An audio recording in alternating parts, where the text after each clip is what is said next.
Kayıttan mı başlayacağız bunda? He. Şaka yapıyorum. Başladı mı? Başladı.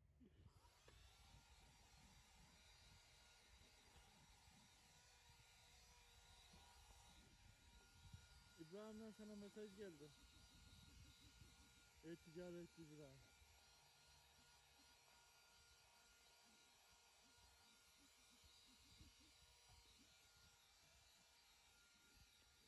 Niye kafeye gitmezsiniz diyor.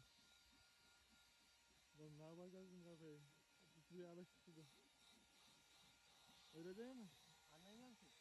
Niye kafeye gitmezsiniz diyor üstüne. Hani kafede ne yapacağız açık havada ya? Ben de öyle dedim. Ne yapacağız dedim. Haydi diyor değil mi? Haydi diyor. Açık havada güneşli havada ne yapıyor? Kafeye mi gidiyor? Oğlum senin dayılar gibi ne soruyorum? Kaç diyor mu diyor.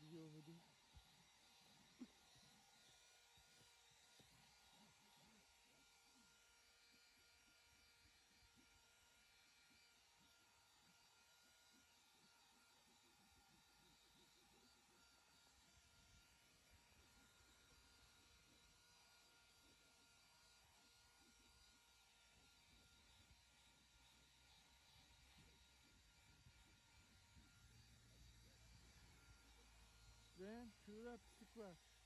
He? Şurada Kapat da. pislik var. Kapat bakayım. Bak gel.